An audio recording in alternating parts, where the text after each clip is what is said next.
It's the price for your cheating. The champagne glass slipped from my fingers, shattering against the marble floor of Chez Laurent as my wife's words echoed in my head.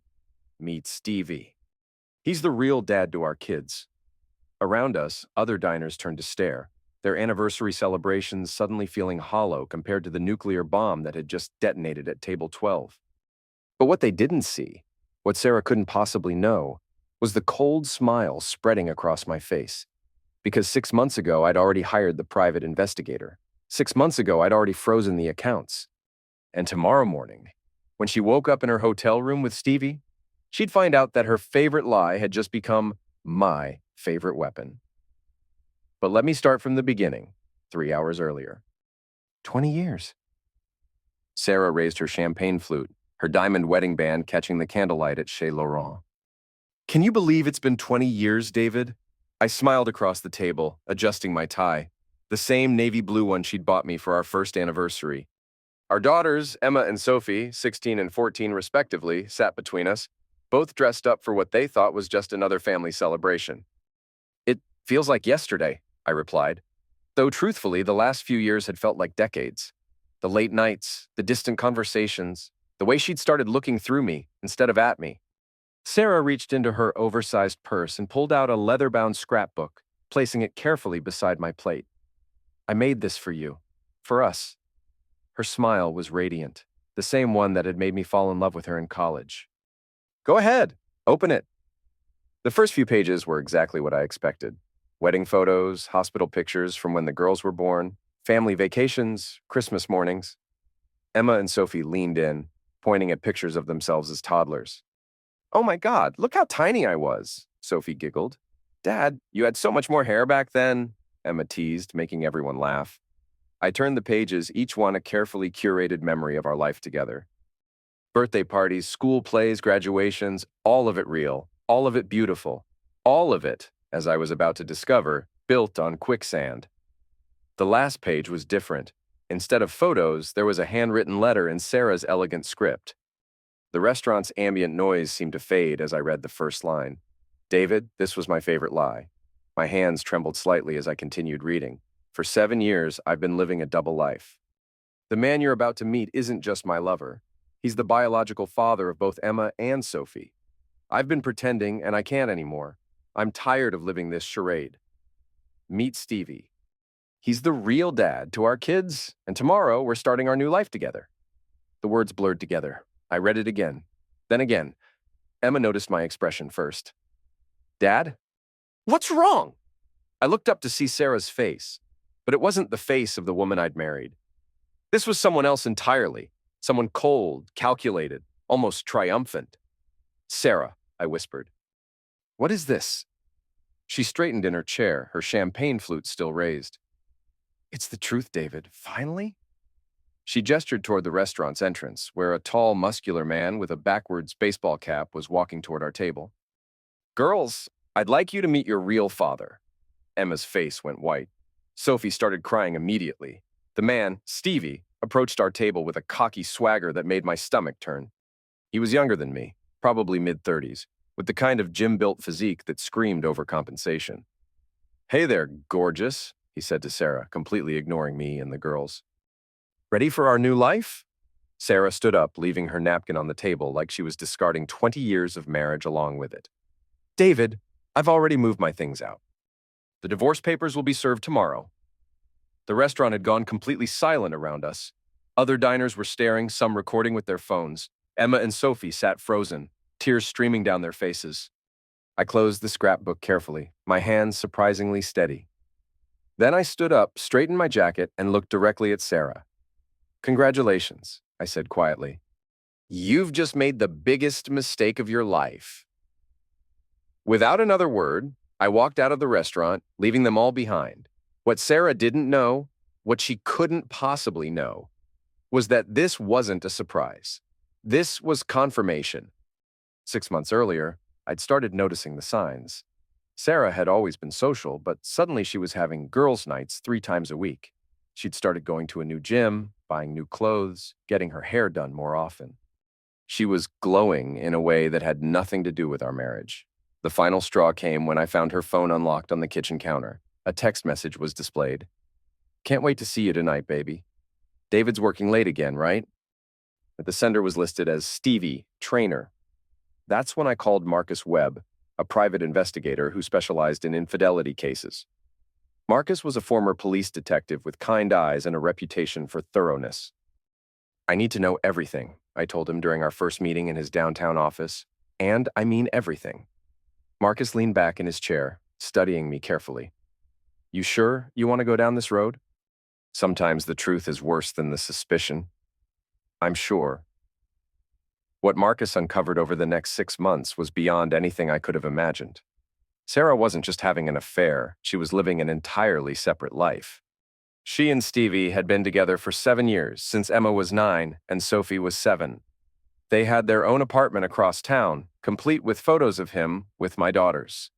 My daughters, who called him Uncle Stevie, and had no idea he was sleeping with their mother.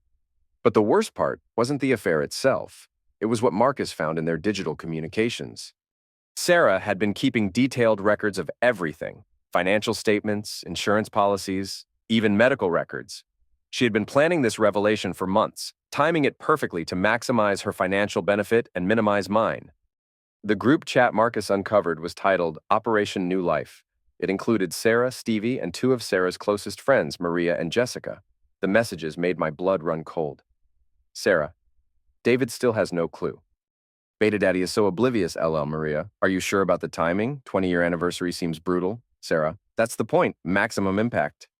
He'll be so devastated he won't think straight during the divorce proceedings." Stevie: "Can't wait to finally be a real family with my girls." Sarah: "They've been asking why they look nothing like David. I've been telling them they take after my side." Jessica: "What about the DNA test? What if he demands them?" Sarah: "He won't. He's too trusting. Besides, by the time he thinks of it, we'll be long gone with half his assets." There were hundreds of messages like this, spanning months. They'd been laughing at me, planning around me, treating me like a joke. But the final piece of evidence Marcus brought me was a video file that made everything else pale in comparison. "You need to see this," Marcus said, his expression grim. "But David, I want you to prepare yourself. This is going to hurt." The video was taken at Maria's house during one of Sarah's supposed girls' nights. Sarah was drunk, holding a wine glass, surrounded by her friends as she performed what could only be described as a mock eulogy. "Here lies David Mitchell," she slurred, raising her glass. "Devoted husband, father to children that aren't even his, and the most gullible man in the tri-state area." The women erupted in laughter. "The best part? He actually thinks he's infertile. I let him believe it was his problem for years while I was getting knocked up by a real man." They toasted to my supposed stupidity while Sarah continued her performance. "You should see him in bed," she said, her voice dripping with disgust. Like a sad puppy dog, trying so hard to please me. Meanwhile, Stevie makes me feel like a real woman. The video went on for another 10 minutes, each second more devastating than the last. By the end, I wasn't the man who had walked into Marcus's office 6 months earlier. That man had been naive, trusting, hopeful that his marriage could be saved. This man, the one watching his wife mock him to their friends, was someone else entirely. "There's one more thing," Marcus said as the video ended. "I had Sarah's ex-friend Rachel reach out. She's the one who filmed this. Apparently, Sarah cut her out of the group after Rachel objected to the anniversary plan. Rachel wants Sarah to face consequences for what she's done." "What kind of consequences?" I asked. Marcus slid a business card across his desk. "The kind that require a very good lawyer." The morning after the anniversary dinner, I was sitting in the office of Catherine Reeves, one of the city's most ruthless divorce attorneys. Catherine was a small woman with steel gray hair and the kind of smile that could cut glass. "I've reviewed all the evidence your investigator provided," she said, arranging the files on her desk with surgical precision. "This isn't going to be a divorce, David. This is going to be a war." "Good," I replied, "because I intend to win." Catherine's smile widened. "Oh, we're not just going to win. We're going to destroy them." The first phase of our strategy was financial devastation. As the primary breadwinner and the one whose name was on all our major accounts, I had certain advantages that Sarah hadn't considered in her planning. By 10 a.m. that morning, I had frozen every joint account we shared. Credit cards, checking accounts, savings accounts, even the girls' college funds. Everything was locked down. Sarah's access to our financial life was completely severed. The second phase was legal. Catherine had drafted papers for an annulment, not a divorce, based on fraud. In our state, if someone entered into marriage under false pretenses, like pretending the children were biologically mine, the marriage could be declared void from the beginning. An annulment means she gets nothing, Catherine explained. No alimony, no asset division, no spousal support. She committed fraud on a massive scale, and the court will treat it as such. The third phase was the most satisfying. Catherine had ordered immediate DNA tests for both girls. Not because I needed confirmation, Marcus's investigation had already provided that, but because I needed legal documentation for what came next. You're also going to sue Stevie, Catherine continued. Paternity fraud is a civil offense in this state. He knowingly allowed you to financially support his children while having an affair with your wife. We can go after him for restitution of child support, medical expenses, education costs, everything you've spent on those girls for the past 7 and 14 years, respectively. The amount was staggering. Between basic living expenses, medical care, private school tuition, extracurricular activities, and all the other costs of raising 2 children, Stevie owed me close to $500,000. But we weren't done. I'm also recommending we contact Stevie's ex-wife, Catherine said. According to your investigator's report, he has 2 other children he's been neglecting while playing house with your family. His ex has been struggling to get child support from him. I think she'd be very interested in knowing about his financial situation. That afternoon, I met with my financial advisor, Robert Chen, to restructure my entire financial life. The trust fund I'd set up for the girls' education was immediately dissolved and redirected. My will was completely rewritten, removing Sarah and establishing a new beneficiary structure that she couldn't contest. What about life insurance? Robert asked. Remove her as beneficiary. Set up a trust that benefits only my biological children, if I ever have any. And the house? Sell it. I want nothing that connects me to this lie.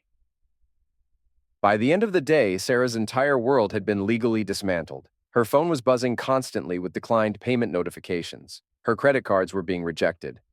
Her access to the joint accounts that had funded her secret life with Stevie had been completely cut off.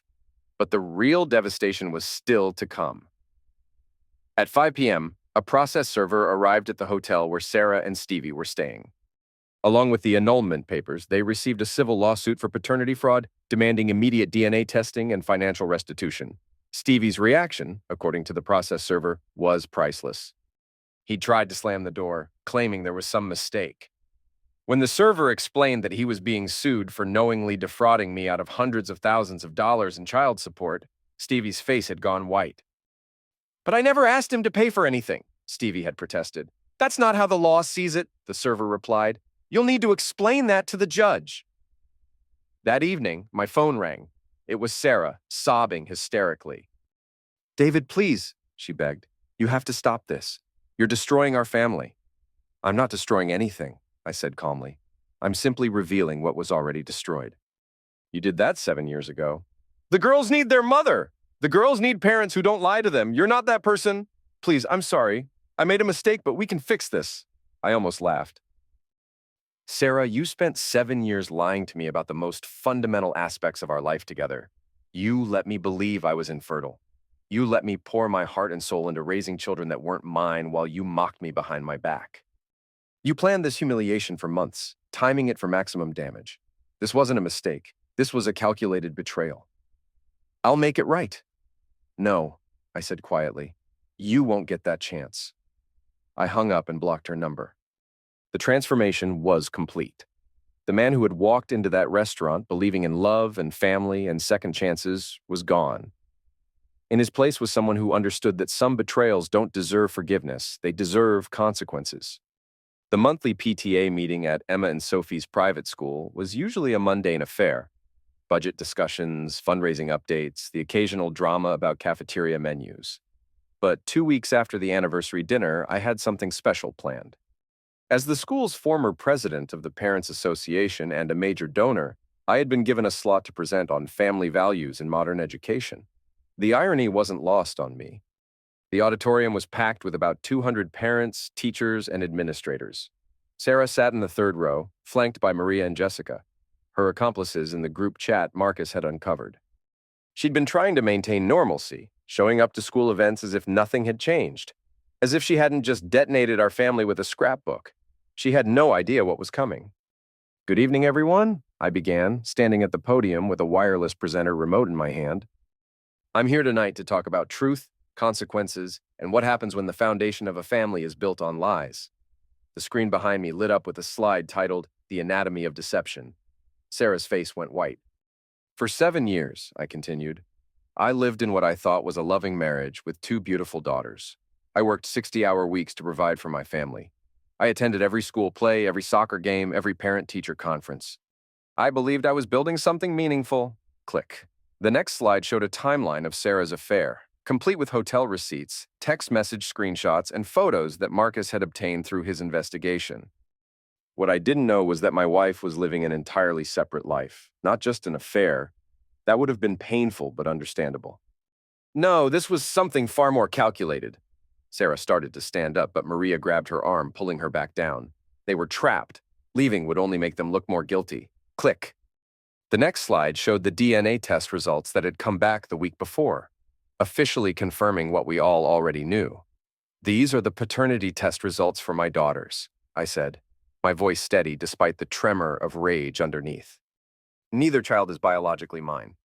For 16 and 14 years, respectively, I have been financially and emotionally supporting another man's children, while he and my wife laughed about my ignorance." The auditorium erupted in gasps and whispered conversations. I could see people turning to stare at Sarah, who was now openly crying. Click. The next slide was a screenshot from the group chat. "This is from a group message titled Operation New Life," I read aloud. "David still has no clue. Beta Daddy is so oblivious, lol. That's my wife, referring to me as Beta Daddy to her friends while planning the destruction of our marriage." More gasps. Someone in the back of the auditorium said, "Oh my God." Click. The final slide was the most devastating. A still frame from the video of Sarah's mock eulogy.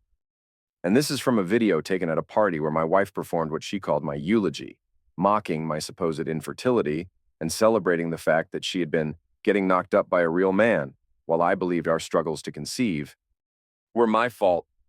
The silence in the auditorium was deafening. Sarah was now sobbing openly, her face buried in her hands. Several parents were recording the presentation on their phones. "I share this not for sympathy," I continued, "but as a cautionary tale. Because the same woman who did this to me has been volunteering with your children, participating in school fundraisers, presenting herself as a pillar of our community. The same man who knowingly allowed me to support his children while abandoning his own has been coaching Little League with some of your sons." I clicked to the final slide, which simply read, "Truth has consequences. I will no longer be participating in school events or community activities. I cannot in good conscience continue to pretend that this level of deception and betrayal should be normalized or forgiven. Thank you for your time." I walked off the stage to stunned silence. Behind me, I could hear Sarah's sobs echoing through the auditorium. By the time I reached the parking lot, my phone was already buzzing with text messages from other parents. The video of my presentation was already being shared on social media. Sarah's carefully constructed image as the perfect mother and wife was crumbling in real time. But I wasn't done. The next morning, I released a statement to the local newspaper, along with selected evidence from Marcus's investigation. The headline read, "Local Mother's 7-Year Deception Exposed at School Meeting." The article detailed the entire saga: the affair, the paternity fraud, the group chat, even excerpts from the video of Sarah's mock eulogy. Within hours, it had been picked up by regional news outlets and was trending on social media. Sarah's employer, a prestigious marketing firm downtown, called her in for a meeting that afternoon. According to Marcus's contacts, they were concerned about the impact on their company's reputation. She was placed on indefinite administrative leave. Stevie's gym, where he worked as a personal trainer, wasn't as diplomatic. They fired him immediately, citing the moral turpitude clause in his employment contract. But the most satisfying consequence came from an unexpected source. That evening, I received a call from Dr. Patricia Hendricks, the principal of Emma and Sophie's school.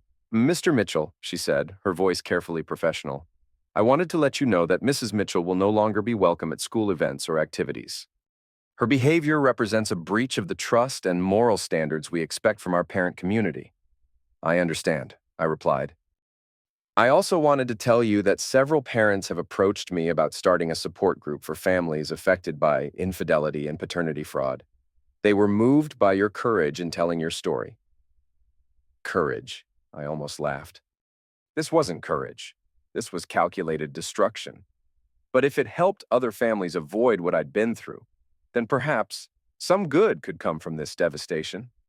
By the end of the week, Sarah had been effectively exiled from every social circle she'd been part of. The country club where we'd been members for 15 years revoked her membership. The charity organizations where she'd volunteered asked her to step down. Even the grocery store clerks who had known her for years looked at her with a mixture of pity and disgust. The woman who had spent 7 years building a secret life while destroying mine was now discovering what it felt like to have your entire world collapse in public. But this was just the beginning. While Sarah's social destruction was satisfying, Stevie's downfall was a masterpiece of legal precision. Catherine Reeves had been working with contacts at the IRS, and what they uncovered was better than anything we could have hoped for. Stevie hadn't been reporting his full income for years. As a personal trainer, he'd been taking cash payments from clients and failing to declare them. The apartment he shared with Sarah, paid for with unreported income. The expensive gifts he'd been buying her, same story. Tax evasion is a federal crime, Catherine explained during our weekly strategy meeting. And given the amount involved, we're talking about nearly $200,000 in unreported income over 5 years, he's looking at serious jail time. The IRS moved quickly once they had our evidence. Stevie's assets were frozen, his bank account seized, and his wages garnished. The man who had been living high on the hog while his legitimate children went without was suddenly facing financial ruin. But the IRS wasn't his only problem. Stevie's ex-wife, Linda, had been struggling to collect child support for their 2 kids for years. When Catherine's team reached out to her with information about Stevie's hidden income and assets, Linda was more than willing to cooperate. He owes me $45,000 in back child support, Linda told me during a conference call with Catherine. My kids have been wearing secondhand clothes and eating ramen noodles while he's playing house with your wife and buying her jewelry. Linda's lawyer was a bulldog named James Morrison who specialized in deadbeat dad cases. Together, Catherine and James crafted a 2-pronged attack that left Stevie with nowhere to run. The civil suit for paternity fraud was moving forward, demanding restitution for every penny I'd spent on Emma and Sophie. The IRS was pursuing criminal charges for tax evasion, and Linda was going after him for years of unpaid child support, plus interest and penalties. But the final blow came from an unexpected source. Marcus had continued his investigation into Stevie's background, and what he found was a pattern of predatory behavior that went far beyond my situation. Stevie had been targeting married women at the gym where he worked, seducing them with promises of leaving their husbands, then moving on to the next victim once the novelty wore off.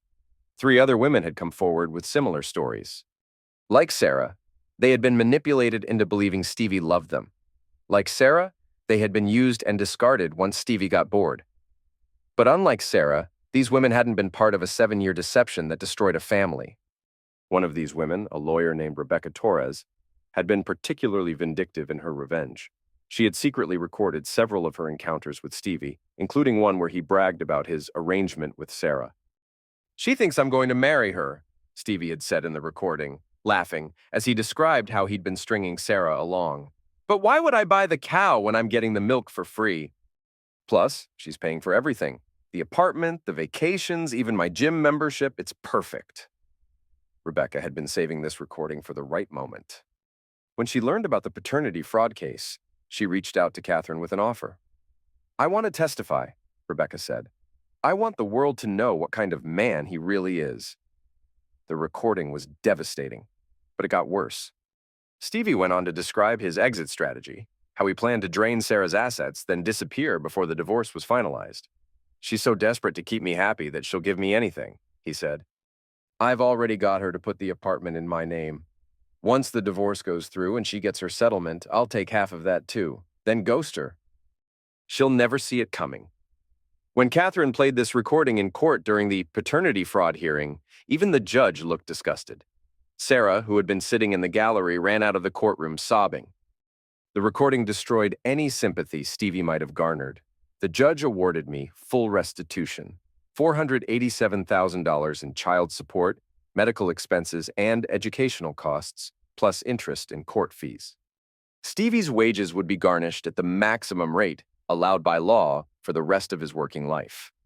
But the financial judgment was just the beginning of Stevie's problems. His gym fired him after the recordings were made public. His landlord evicted him when the IRS seized his assets. His own children, the ones he'd been neglecting while playing father to mine, refused to see him after Linda showed them the evidence of how he'd been spending money on Sarah's kids while ignoring them. The final insult came when Stevie tried to crawl back to Sarah, only to discover that she'd changed the locks on the apartment and blocked his phone number. Even she had finally realized that he'd been using her. Within 3 months of the anniversary dinner, Stevie had lost his job, his home, his family, and his freedom. He was facing federal charges for tax evasion, civil judgments totaling over $500,000, and the complete destruction of his reputation. The man who had spent 7 years living off my family's destruction was now experiencing his own. But I wasn't satisfied yet. Sarah's attempts to rebuild her life after the public humiliation were pathetic and futile. She'd moved into a small apartment across town, funded by credit cards that she somehow thought I couldn't track. What she didn't realize was that Catherine had been monitoring her spending as part of the asset investigation. Every purchase was documented, every debt recorded. Sarah was digging herself into a financial hole that would take decades to climb out of, if she ever could. The divorce proceedings were a massacre. Catherine had filed for annulment based on fraud. But even if that failed, the prenuptial agreement Sarah had signed 20 years earlier was ironclad. In the event of infidelity, she was entitled to nothing. But the girls need their mother, Sarah's lawyer, a overpriced mediocrity named Frank Peterson, argued during one of our hearings. The girls need honesty, Catherine responded coldly. Something misses. Mitchell has proven incapable of providing. The judge, a no-nonsense woman named Ruth Blackwood, had clearly been following the case in the media. Her questions for Sarah were pointed and merciless. Mrs. Mitchell, you're asking for alimony and child support, but the evidence shows you've been living a double life for 7 years. Can you explain why the court should award you financial support when you've been committing fraud against your husband during that entire period? Sarah's answer was a rambling mess about making mistakes and deserving a second chance. Judge. Blackwood wasn't impressed. Mrs. Mitchell, this wasn't a mistake. This was a sustained pattern of deception that involved multiple people and careful planning. You've shown a complete disregard for your husband's well-being, your children's emotional stability, and the basic principles of honesty that marriage is built on. The judge's final ruling was everything Catherine had promised. The marriage was annulled based on fraud. Sarah received no alimony, no asset division, and no spousal support. The only thing she got was supervised visitation with Emma and Sophie.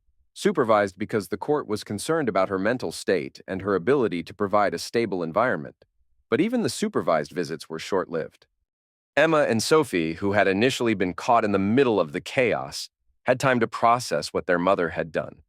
The girls I had raised, loved, and sacrificed for were old enough to understand the implications of Sarah's deception. They were devastated to learn that I wasn't their biological father, but they were furious at Sarah for lying to them their entire lives.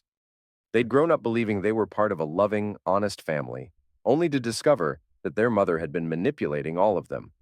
How could she do this to you, Dad? Emma asked during one of our difficult conversations after the truth came out. How could she let you think you were our real father when she knew you weren't? How could she do this to us? Sophie added, tears streaming down her face. We love you. You're our dad in every way that matters. Their pain was the hardest part of this entire nightmare. These girls had done nothing wrong, but they were suffering because of their mother's choices. When Sarah showed up for her first supervised visit, both girls refused to see her. I don't want to talk to someone who lies about everything, Emma told the social worker. How can I trust anything she says? Sophie was even more direct. She's not my mom anymore. My mom wouldn't have done this to our family.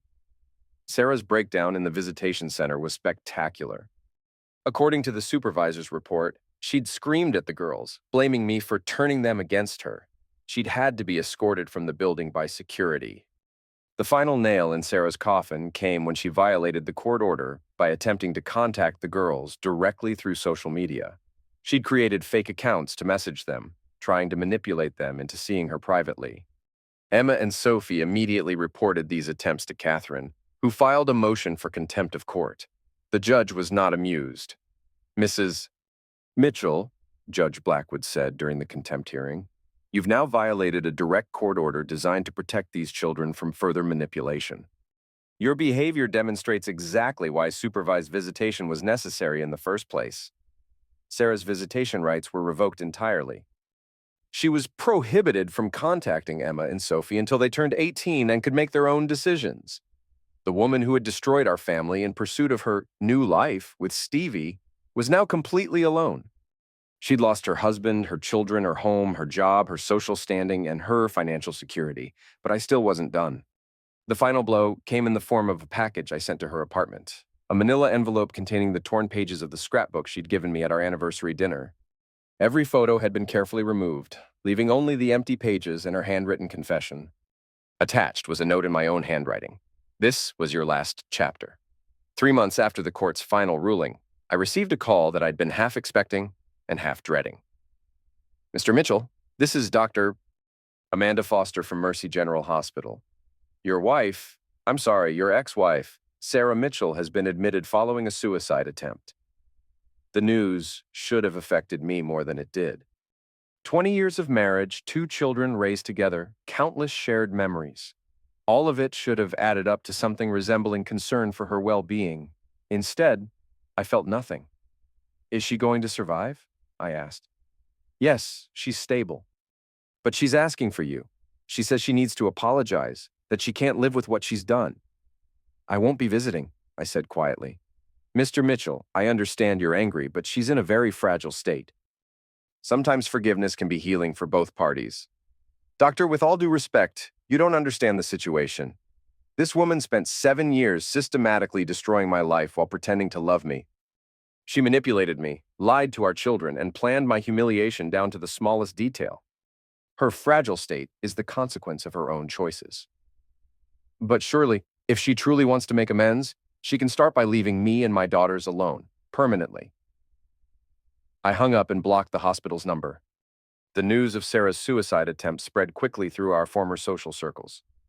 Suddenly, I was the villain again, the cold, heartless ex-husband who wouldn't even visit his mentally ill former wife in the hospital. The narrative was seductive. Sarah had made mistakes, but she was clearly suffering. I was being unnecessarily cruel by refusing to forgive her. Didn't I have any compassion? Hadn't she been punished enough? What these people didn't understand was that Sarah's breakdown wasn't genuine remorse. It was another manipulation. She'd tried every other avenue to regain control of the situation, and when they all failed, she'd attempted to make me the bad guy by hurting herself. Even from a hospital bed, she was still trying to manipulate the narrative. My resolve was tested when Emma and Sophie asked if they should visit their mother in the hospital. "That's your choice," I told them. "But remember that she's the same person who lied to all of us for 7 years. A hospital bed doesn't change that." Both girls decided not to visit. They'd already been through enough trauma. But the real twist came 2 weeks later, when Sarah was released from the hospital. Instead of quietly disappearing into obscurity, she decided to go public with her version of events. She gave an interview to a local television station, portraying herself as a victim of my vindictive revenge campaign. "I made mistakes," she said, sitting in the interviewer's chair with carefully applied makeup covering the dark circles under her eyes. "I had an affair, and I lied about the paternity of my children. That was wrong, and I regret it deeply. But David's response has been disproportionate and cruel." She went on to describe me as obsessed with revenge and claimed that I'd turned our daughters against their own mother. She painted herself as a woman who'd made errors in judgment, but who is trying to rebuild her life and reconnect with her children. "All I want is the chance to be a mother to my girls," she said, tears streaming down her face. "David has poisoned them against me. He's using them as weapons in his vendetta." The interview was a masterclass in manipulation. The same skills she'd used on me for 7 years, now deployed for public consumption. She conveniently omitted the group chat where she'd mocked me as Beta Daddy. She failed to mention the video where she'd performed my mock eulogy. She certainly didn't discuss the 7 years of calculated deception or the way she'd planned the anniversary dinner revelation for maximum psychological damage. But I'd learned something important during our marriage. Sarah was very good at lying, but she wasn't good at keeping her lies straight under pressure. The interview aired on a Thursday evening. By Friday morning, Catherine had prepared our response.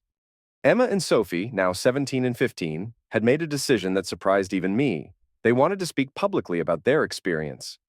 "She doesn't get to lie about us anymore," Emma said, her jaw set with determination that reminded me of myself. "She doesn't get to pretend she's the victim when she's the one who destroyed our family." The girls sat down with the same television station that had interviewed Sarah. Their composure was remarkable. They were poised, articulate, and devastatingly honest. "Our mother didn't just have an affair," Emma began. "She spent our entire lives lying to us about who our father was. She let Dad believe he was infertile while she was getting pregnant by another man. She let us grow up thinking we were part of a loving, honest family when it was all built on lies." Sophie was even more direct. "She says Dad turned us against her, but that's not true.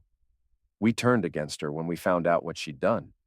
You can't lie to someone for their entire life and then expect them to forgive you just because you finally got caught." The interviewer tried to push back, suggesting that Sarah deserved compassion given her mental health struggles. "Where was her compassion for Dad when she was planning his humiliation?" Emma responded. "Where was her compassion for us when she was lying about our parentage? She didn't care about anyone's mental health but her own." The interview was devastating. These weren't bitter adults speaking. These were teenagers who'd been betrayed by their own mother, speaking with a clarity that cut through Sarah's manipulation like a knife. The public response was swift and brutal. Social media turned against Sarah completely. The comments on her original interview were filled with people calling her out for her lies and expressing support for Emma and Sophie's courage. But the most powerful response came from an unexpected source. 2 days after the girls' interview aired, I received a call from a woman named Dr. Patricia Martinez, a family therapist who specialized in paternity fraud cases. "Mr. Mitchell, I watched your daughter's interview, and I was moved by their strength and honesty. I want to offer my services free of charge to help establish a support network for families dealing with similar situations." "That's very generous," I said, "but I'm not sure—" "You don't understand," she interrupted. "I've been working with paternity fraud victims for 15 years. What your wife did to your family is part of a pattern I see repeatedly. The lies, the manipulation, the gaslighting, it's psychological abuse on a massive scale. And the way she's trying to manipulate public opinion now, that's classic narcissistic behavior." Dr. Martinez explained that she'd been documenting cases like mine for a research project on the psychological impact of paternity fraud. She wanted to use our story, with our permission, to help other families recognize the warning signs and understand their legal options. "What Sarah did to you and your daughters isn't just morally wrong," she said. "It's a form of domestic abuse that leaves lasting psychological scars.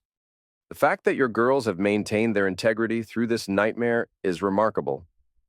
I agreed to participate in her research, and within weeks, our story had become a case study in paternity fraud and its consequences. Dr. Martinez's findings were published in several academic journals, and suddenly, I was being invited to speak at conferences and support groups across the country. The transformation was complete. I'd gone from victim to villain to advocate, someone who could help other families avoid the devastation Sarah had inflicted on ours. But Sarah wasn't finished with her attempts to manipulate the situation. Her final gambit came in the form of a lawsuit against me for intentional infliction of emotional distress. She claimed that my public exposure of her affair and my vindictive response to her betrayal had caused her psychological damage. The lawsuit was frivolous and desperate, but it required a response. Catherine was delighted to take it on. "She's going to regret this," Catherine said with the kind of smile that made opposing attorneys nervous. "Because now we get to put everything on the public record. Every lie, every manipulation, every calculated move she made over 7 years. It's all going to be admissible evidence." The deposition alone was worth the legal fees. Sarah, under oath, was forced to confront every aspect of her deception. Catherine was merciless. "Mrs. Mitchell, you testified that you made mistakes. But Isn't it true that you planned the revelation at your anniversary dinner specifically to cause maximum psychological damage to your husband? I, that's not, I was confused and Mrs. Mitchell, we have text messages from your group chat where you specifically discuss the timing as providing maximum impact. Would you like me to read them aloud? Sarah's lawyer tried to object, but the evidence was overwhelming. Text messages, emails, video recordings, financial records, 7 years of calculated deception laid bare in excruciating detail. The judge dismissed Sarah's lawsuit with prejudice, meaning she couldn't refile it. He also ordered her to pay our legal fees, adding another $50,000 to her mounting debts. Mrs. Mitchell, the judge said in his final ruling, your lawsuit appears to be nothing more than an attempt to further manipulate and harass the respondent. The evidence clearly shows that any emotional distress you've experienced is the direct result of your own fraudulent and deceptive behavior. This court will not be used as a tool for your continued manipulation. Sarah's final attempt to control the narrative had backfired spectacularly. She was now facing financial ruin, social exile, and complete estrangement from her daughters. The woman who had spent 7 years building a secret life at my expense had lost everything. 2 years after the anniversary dinner that changed everything, I stood in the office of Judge Margaret Hendricks, Family Court, holding papers that would finalize the most important legal proceeding of my life. Emma and Sophie, now 18 and 16, stood beside me as I formally adopted them. Do you understand, Judge Hendricks asked them, that this adoption will make David Mitchell your legal father in every sense of the word? It will sever any remaining legal connections to your biological father, Stephen Morrison, and establish Mr. Mitchell as your permanent legal parent? Yes, Your Honor, Emma said clearly. He's been our real father our entire lives. This just makes it official, Sophie nodded emphatically. We choose him. We've always chosen him. The judge smiled, the first genuine warmth I'd seen in a courtroom during this entire ordeal. Then by the power vested in me by the state, I hereby grant this petition for adoption. David Mitchell, you are now the legal father of Emma Mitchell and Sophie Mitchell.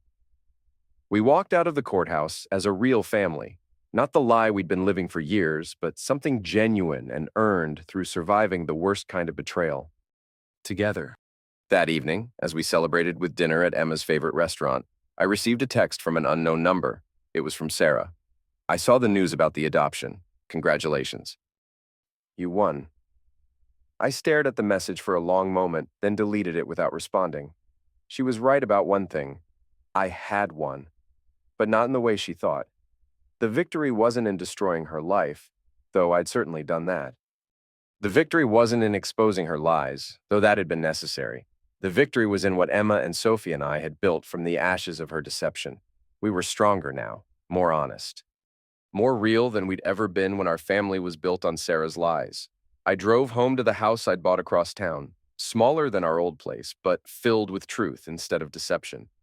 Emma was heading to college in the fall on a full academic scholarship. Sophie was thriving in her new school, surrounded by friends who knew her real story and respected her for surviving it. That night, I did something I'd been putting off for 2 years. I went to the garage and retrieved the original scrapbook Sarah had given me at our anniversary dinner, the one that had started this entire nightmare. I built a fire in the backyard fire pit, the same one where we'd roasted marshmallows during happier times when I still believed in the lie of our family. But before I burned the scrapbook, I removed one thing, the handwritten note on the last page. The one that said, "This was my favorite lie." I folded it carefully and put it in my wallet, not as a memento of pain, but as a reminder of what I'd survived and overcome. Then I threw the rest of the scrapbook into the fire and watched 20 years of false memories turn to ash.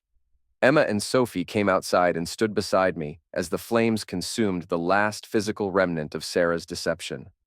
Any regrets, Dad? Emma asked. I thought about it carefully. Did I regret the man I'd become? The cold precision with which I'd dismantled Sarah's life? The satisfaction I'd felt watching her world collapse? No, I said finally. Some betrayals don't deserve forgiveness. They deserve consequences. Sophie leaned against my shoulder. We're glad you're our dad, our real dad. I'm glad you're my daughters. My real daughters. The fire burned down to embers as we stood there together. A family forged in truth instead of lies, in choice instead of biology, in love instead of manipulation. Later that night, as I was cleaning out old files, I found a newspaper clipping from 6 months earlier. Sarah had been arrested for check fraud. Apparently, she'd been writing bad checks to pay for her apartment after her credit cards were maxed out. She'd pleaded guilty and been sentenced to community service and probation. The article mentioned that she was working as a night shift clerk at a convenience store, living in a studio apartment, and had been undergoing court-ordered therapy for her adjustment disorders. The woman who had once been the queen of our social circle, who had lived in luxury while planning my destruction, was now struggling to survive on minimum wage. I felt nothing reading about her downfall. No satisfaction, no pity, no regret. She had become irrelevant to my life, a cautionary tale I sometimes shared at support group meetings, but not someone who occupied any emotional space in my heart. That's when I knew the transformation was complete. I wasn't the naive, trusting man who had walked into that restaurant 2 years ago believing in love and second chances. I wasn't even the cold, calculating destroyer who had methodically dismantled her life in the months that followed. I was someone new, someone harder perhaps, but also more honest. Someone who understood that some people don't deserve redemption because they're incapable of genuine remorse. Someone who knew that protecting the people you love sometimes requires being ruthless with the people who would harm them. Emma and Sophie had learned these lessons too. They were stronger, more discerning, less willing to accept lies just because they came wrapped in pretty packages. They'd been forced to grow up too quickly, but they'd emerged from Sarah's betrayal with their integrity intact. As I prepared for bed that night, I looked at myself in the mirror and recognized the man staring back at me. Not the broken victim Sarah had tried to create, and not the monster she'd accused me of becoming, but someone who had faced the worst kind of betrayal and chosen to protect what mattered most. The last entry in my journal that night was simple. Some betrayals deserve no closure, only consequences. Sarah got both. Emma, Sophie, and I got something better. We got the truth, and we got each other.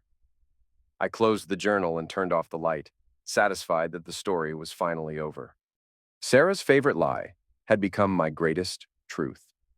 Sometimes the family you choose is stronger than the family you're born into. And sometimes, the worst thing that happens to you becomes the catalyst for the best thing that could happen to you. The man who had been destroyed at that anniversary dinner was gone. In his place was someone who understood that love without honesty is just manipulation, that forgiveness without accountability is just enabling, and that sometimes the most loving thing you can do is refuse to be anyone's victim. Emma and Sophie were my daughters in every way that mattered. I was their father by choice, by love, by sacrifice, and now by law. Sarah had tried to destroy us with her lies, but instead, she'd given us the gift of truth. And that was worth everything.